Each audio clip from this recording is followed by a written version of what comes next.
بسم الله الرحمن الرحيم. الحمد لله رب العالمين، والصلاة والسلام على سيد الأنبياء والمرسلين وعلى آله وصحبه أجمعين. أما بعد، فإن أصدق الحديث كتاب الله، وأحسن الهدي هدي سيدنا محمد صلى الله عليه وسلم، وخير الأمور عبازمها، وشر الأمور محدثاتها، وكل محدثة بدعة، وكل بدعة ضلالة، وكل ضلالة في النار. وبالسند المتصل منا إلى الشيخ الإمام الحافظ الحجة أمير المؤمنين في الحديث أبي عبد الله محمد بن إسماعيل بن إبراهيم بن المغيرة بن بردزبة الجعفي اليماني البخاري رحمه الله تعالى: اللهم انفعنا وارفعنا بعلومهم وعلومكم أجمعين، آمين يا رب العالمين. أنه قال: باب قول الله تعالى: ونضع الموازين القسط ليوم القيامة، وأن أعمال بني آدم وقولهم يوزن. وقال مجاهد: القسطاس العدل بالرومية، ويقال القسط مصدر المقسط وهو العادل، وأما القاسط فهو الجائر. وبه قال حدثنا أحمد بن أشكاب قال حدثنا محمد بن فزيل أن عمارة بن القعقاع عن أبي زرعة عن أبي هريرة رضي الله تعالى عنهم أجمعين قال النبي صلى الله عليه وسلم: كلمتان حبيبتان إلى الرحمن، خفيفتان على اللسان، ثقيلتان في الميزان، سبحان الله وبحمده سبحان الله العظيم. پہلی چیز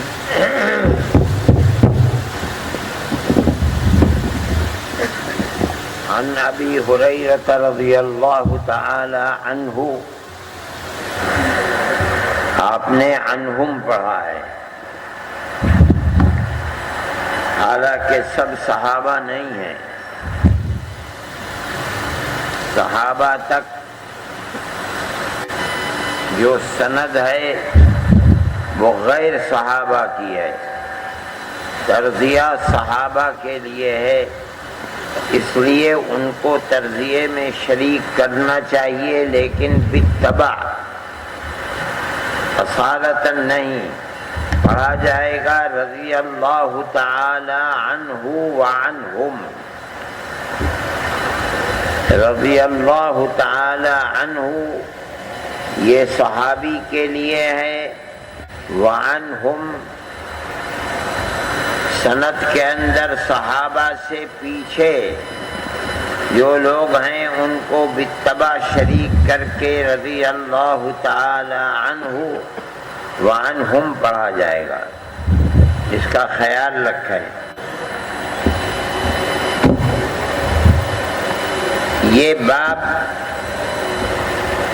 امام بخاری رحمۃ اللہ علیہ نے قائم فرمایا ہے، جس میں وہ یہ فرما رہے ہیں قرآن کی آیت پیش کر کے: وَنَضَعُ الْمَوَازِينَ الْقِسْطَ لِيَوْمِ الْقِيَامَةِ، اور ہم قیامت کے دن ترازویں رکھیں گے. یعنی میدان محشر میں اللہ فرماتے ہیں کہ ہم ترازویں میدان محشر میں رکھیں گے.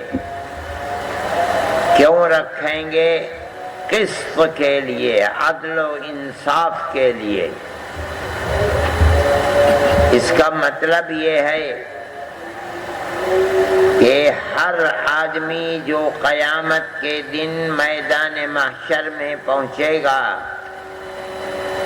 ہر آدمی کے لیے الگ الگ ترازو ہوگی، اور اس ترازو میں ہر آدمی کے اعمال صالحہ ایک طرف اور وہ جو گناہ ہیں دوسری طرف رکھے جائیں گے، تولا جائے گا.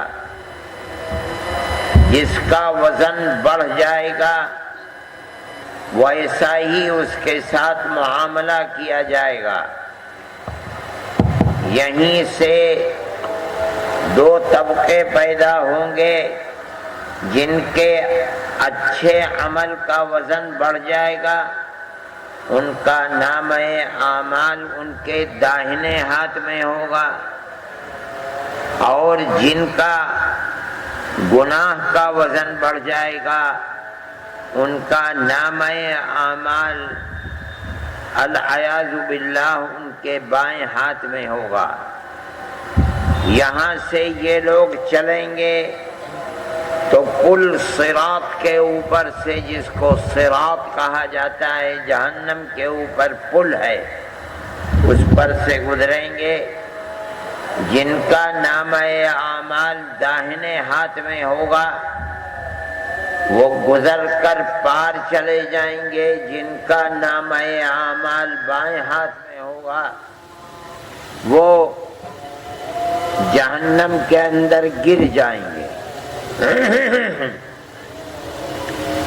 جن کا نامہ اعمال داہنے ہاتھ میں ہوگا انہوں نے پار کر لیا تو حوض کوثر پر وہی لوگ پہنچیں گے، اور نبی کریم علیہ السلام وہاں موجود ہوں گے، اور وہ لوگ اپنی پیاس کو حوض کوثر سے بجھائیں گے۔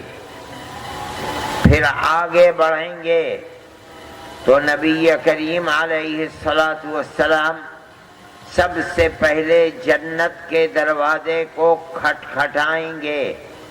اندر سے آواز آئے گی، کون؟ تو آپ فرمائیں گے انا محمد، تو جواب دیا جائے گا کہ ہاں، ہمیں یہی حکم تھا کہ ہم جنت کو آپ کے سوا کسی کے لیے نہ کھولیں۔ پھر آپ کے پیچھے پیچھے اہل جنت جن کا نامہ اعمال داہنے ہاتھ میں ہوگا، اور وہ خوش نصیب لوگ جن کے اعمال صالحہ کا وزن زیادہ بھاری ہوگا، وہ جنت میں جا کر اپنے اپنے مستقر اور اپنی اپنی جگہ پہنچیں گے۔ یہ جو ابواب جمع کیے ہیں امام بخاری رحمۃ اللہ علیہ نے، طلبہ عزیز اس بات کو سمجھیں کہ یہ فرق باطلہ کے عقیدے کے خلاف ہیں۔ یہ جتنے ابواب آئے ہیں، معتزلہ اور خوارج جو دو جماعتیں ہیں اسلام کے اندر، جو چیزوں کو اپنی عقل کی کسوٹی کے اوپر تولتے ہیں، ان کی سمجھ میں یہ بات نہیں آتی۔ وہ کہتے ہیں کہ عمل ایسی چیز ہے یا قول، ہم کہہ رہے ہیں، ہماری بات منہ سے نکلتی ہے، ختم ہو جاتی ہے۔ عمل ہم نے زور سے مارا، یہ عمل ہے ہمارا، آواز نکلی، ختم ہو گئی۔ جب نہ عمل کو بقا ہے، باقی نہیں ہے، جب زبان سے نکلی ہوئی بات باقی نہیں ہے، تو کل قیامت کے دن ترازو میں رکھ کر اس کو تولا کیسے جا سکتا ہے؟ اس لیے انہوں نے ترازو رکھ کر تولنے کا انکار کیا، عقل کی بنیاد پر۔ اللہ فرما رہا ہے قرآن میں کہ ہم تمہاری بولی ہوئی بات کو ترازو میں رکھ کر تولیں گے، وَنَكْتُبُ مَا قَالُوا۔ اسی طرح ہر عمل اچھے اور برے کو ترازو میں رکھیں گے، تولیں گے، جس طرح دنیا میں تولا جاتا ہے۔ انہوں نے اس کا انکار کیا۔ وہ کہتے ہیں کوئی ترازو نہیں ہوگی، بلکہ عدل و انصاف ہوگا۔ جس طرح دنیا میں برابری دیکھنے کے لیے ترازو ہوتا ہے، اللہ تعالیٰ اسی طرح عدل و انصاف کا معاملہ کرنے کے لیے ترازو کہہ رہے ہیں، مگر ترازو کوئی نہیں ہے۔ دنیا میں ترازو میں تول کر انصاف کے ہم جتنے پیسے لے رہے ہیں بالکل برابر سرابر تم کو اتنا مال دے رہے ہیں۔ کل قیامت کے دن اللہ اپنے عدل و انصاف کو ظاہر کرنے کے لیے جس طرح دنیا میں ترازو ہوتی ہے اسی کا نام لے کر سمجھا رہے ہیں، ورنہ کوئی ترازو نہیں ہے، بلکہ مطلب یہ ہے کہ اللہ یہ فرمانا چاہتا ہے کہ ہم کل قیامت کے دن تمہارے ساتھ بالکل عدل و انصاف کا معاملہ کریں گے، جس طرح دنیا میں ترازو میں تول کر انصاف اور عدل کا معاملہ کیا جاتا ہے۔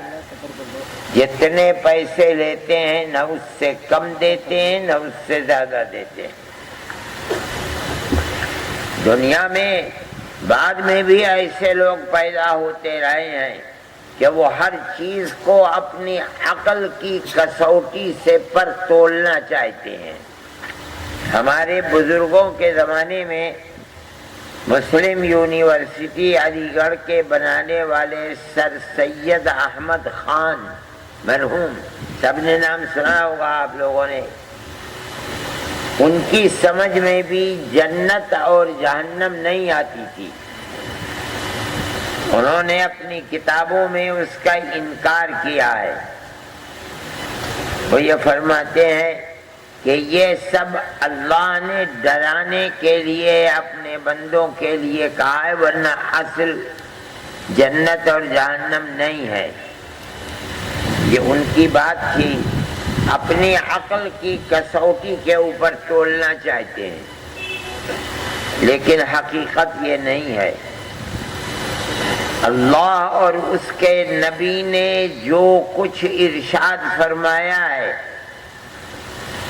ان سے حضرت نانوتوی رحمت اللہ علیہ کی جو دارالعلوم کے بانی ہیں، اس مسئلے پر خط و کتابت ہوئی تھی، وہ چھپی ہوئی ہے۔ حضرت نے فرمایا کہ عقل کسوٹی نہیں ہے، اللہ نے ہمیں عقل دی ہے، ہم اللہ اور اس کے رسول کے ہر حکم کو اس کی تہ تک پہنچنے کے لیے اپنی عقل کو کام میں لائیں گے۔ حضرت نانوتوی فرماتے ہیں اگر ہماری عقل اس کی تہ تک پہنچ گئی ہم اللہ کا شکر ادا کریں گے۔ اہل سنت والجماعت کا یہ مسلک ہے، لیکن اگر ہماری کوتاہ عقل اللہ اور اس کے رسول کے فرمان کی تہ تک نہیں پہنچی تو ہم اپنی عقل کا قصور سمجھ کر پیچھے ہٹ جائیں گے، حق وہی سمجھیں گے جو اللہ اور اس کے رسول نے فرمایا ہے۔ یہ اہل سنت والجماعت کا مسلک ہے۔ جب سر سید کا انتقال ہوا تو حضرت نانوتوی رحمت اللہ علیہ کے شاگرد تھے حضرت شیخ الہند رحمت اللہ علیہ مولانا محمود حسن، انہوں نے سر سید مرحوم کے انتقال کے اوپر ایک مرثیہ لکھا تھا۔ مرثیے کا آخری مصرع ہے، مانتے جس کو نہیں تھے لیجئے پہنچے وہاں۔ دنیا میں نہیں مانتے تھے، موت کے بعد وہیں پہنچ گئے۔ اس مصرے میں سر سید کی موت جس سن میں ہوئی ہے اس کا بھی یہ ان کا اس سے تاریخی مصرع ہے جس سے ان کی موت کا سن نکلتا ہے، سن 15۔ تو اس زمانے میں بھی ایسے لوگ ہوئے ہیں، اور خوارج اور معتزلہ کا تو بنیادی کردار یہ ہے کہ وہ عقل کی بنیاد پر چیز کو لینا چاہتے تھے، لیکن امام بخاری رحمت اللہ علیہ ان کی تردید کے اندر اس باب کو لے کر آئے ہیں اور فرماتے ہیں کہ اللہ نے جو فرمایا ہے ہماری سمجھ میں آئے نہ آئے، رسول اللہ نے جو فرمایا ہے ہماری سمجھ میں آئے نہ آئے، ہم اس کو حق سمجھتے ہیں۔ اللہ نے فرمایا کہ آدمی مر جاتا ہے، لوگ اس کو اٹھا کر چلتے ہیں، اگر وہ مومن ہوتا ہے تو کہتا ہے قدمونی قدمونی، وہ اللہ کی رحمت کو اپنے قبر میں دیکھ رہا ہے اور وہ کہتا ہے جلدی لے کر چلو، بڑھاؤ، آگے بڑھاؤ مجھے۔ دنیا نہیں سنتی۔ اللہ کے نبی نے فرمایا جو فرمایا حق ہے، ہماری کھوپڑی میں آئے نہ آئے۔ دنیا کا ہر ڈاکٹر کہتا ہے مر گیا، نہ عقل ہے، نہ دماغ ہے، نہ زبان ہے۔ اللہ کا نبی فرماتا ہے نہیں، دیکھ رہا ہے اللہ کی رحمت کو قبر میں۔ ہم کہتے ہیں جو آپ نے فرمایا وہی حق ہے، ہماری عقل نہیں وہاں تک پہنچتی، نہ پہنچے۔ اللہ کا نبی فرماتا ہے جب آدمی قبر میں رکھا جاتا ہے، قبر کو بند کر دیا جاتا ہے، فرشتے آتے ہیں، اٹھاتے ہیں، جاگتا ہے، فرشتہ سوال کرتا ہے من ربک، بتا تیرا رب کون ہے؟ جواب دیتا ہے مومن ربی اللہ، میرا رب تو اللہ ہے۔ پوچھتا ہے ما دینوں کا، تیرا دین کیا ہے؟ کہتا ہے میرا دین تو اسلام، یعنی اللہ اور اس کے رسول کی اطاعت کے سامنے سر جھکا دینا ہے۔ اسلام کے معنی یہی ہے۔ پھر پوچھتا ہے وما هذا الذي بعث اليكم، یہ آدمی کون ہے جو تمہارے پاس بھیجا گیا تھا ہدایت کے لیے؟ محدثین بعض لوگ فرماتے ہیں کہ نبی کریم علیہ السلام کی مبارک صورت سامنے دی جاتی ہے۔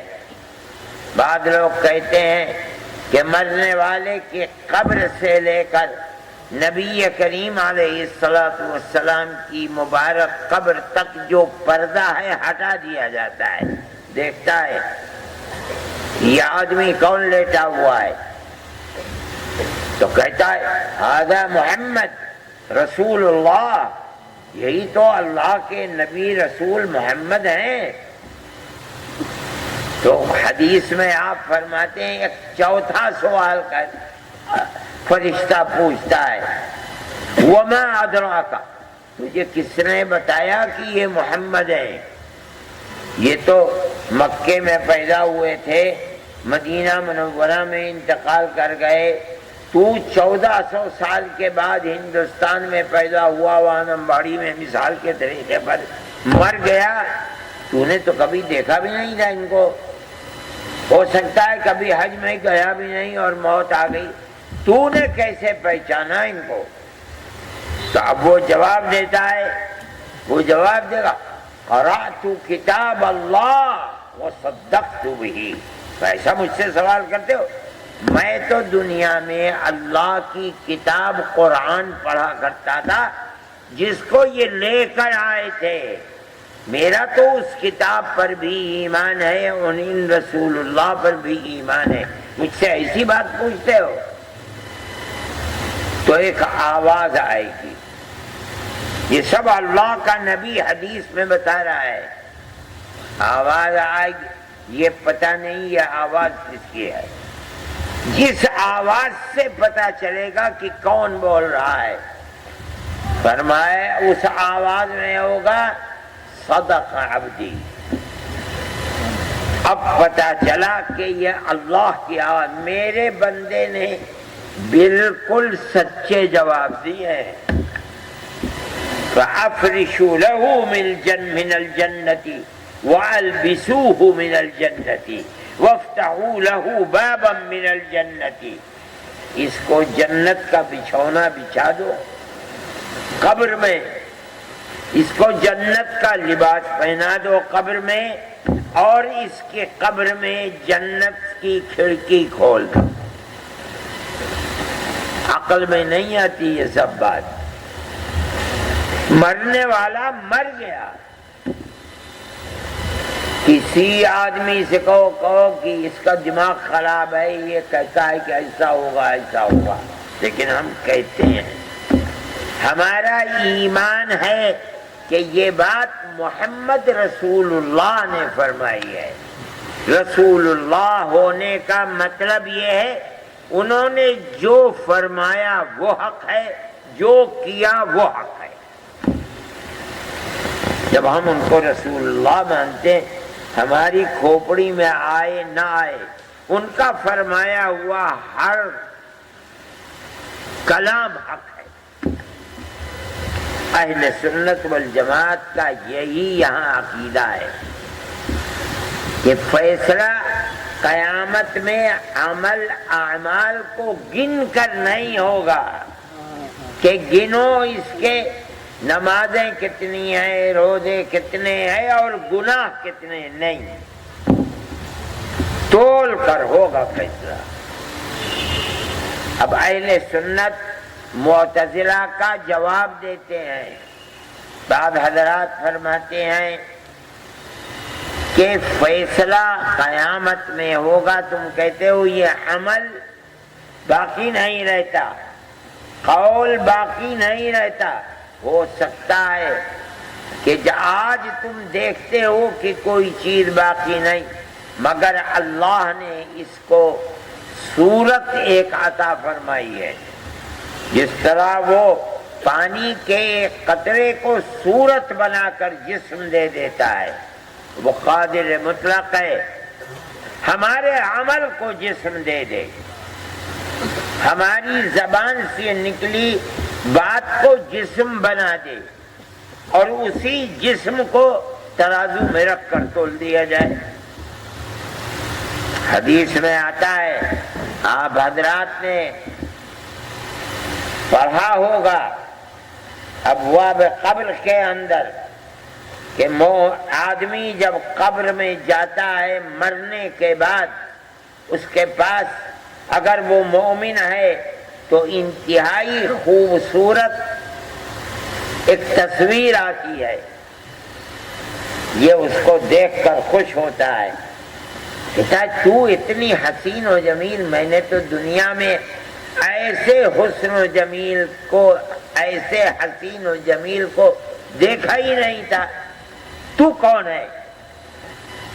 تو وہ جواب دیتی ہے، انا عملک الصالح، میں دنیا میں جو تو اعمال صالحہ کرتا تھا اللہ کی رضا کے لیے، اچھے کام کرتا تھا، میں وہ تیرے دنیا کے اچھے کام ہوں جو آج اللہ نے اس تصویر کے ساتھ تیرے پاس بھیجا ہے۔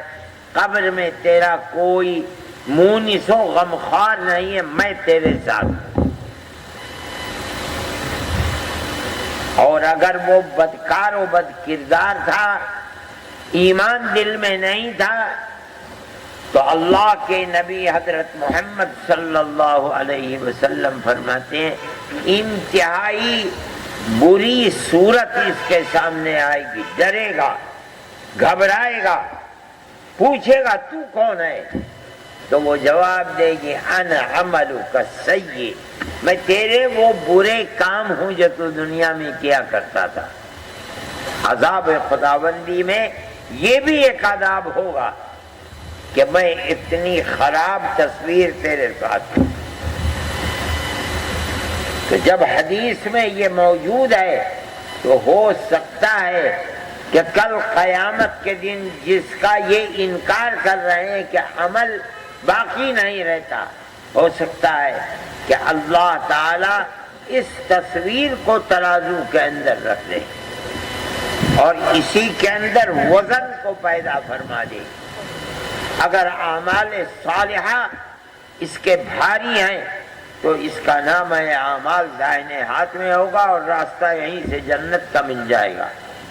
اور اگر خدا نہ خواستہ اعمال غیر صالحہ بھاری ہوئے تو جنت کا راستہ بند ہو جائے گا اس کے لیے، جہنم کا راستہ، خدا کے عذاب کا راستہ کھلا ہوا ہوگا۔ ایک دوسری صورت بھی ہے، قرآن یہ کہتا ہے کہ ہم نے 2 فرشتے متعین کر رکھے ہیں دائیں بائیں۔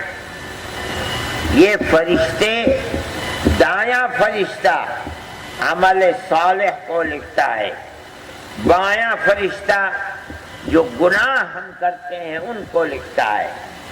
یہ ایک فائل ہے جو تیار ہو رہی ہے، اور جیسے آنکھ بند ہوتی ہے یعنی موت آتی ہے، یہ فائل بند ہو گئی، تیار ہے۔ اب یہی فائل جب یہ قبر میں جا رہا ہے تو نبی کریم علیہ الصلاۃ والسلام فرماتے ہیں یتبعہ ثلاث، جو آدمی قبر کی طرف اٹھا کر لوگ کندھوں پر لے جا رہے ہیں، اس کے ساتھ 3 چیزیں چلتی ہیں، یتبعہ اہلہ ومالہ وعملہ فیرجع 2 ویبقى معه احد واحد۔ فرماتے ہیں 3 چیزیں اس کے ساتھ قبر میں جا رہی ہیں، قبر کے طرف جا رہی ہیں۔ ایک تو اس کے اہل جا رہے ہیں، اولاد، بھائی، ملنے جلنے والے، رشتہ دار اپنے کاندھوں پر اٹھا کر لے جا رہے ہیں۔ ایک اس کے ساتھ مرنے والے کے ساتھ اس کا مال جا رہا ہے۔ آج تو نہیں ہے، لیکن اس زمانے میں غلام اور باندیاں چھاتی پیٹتے ہوئے جایا کرتی تھی۔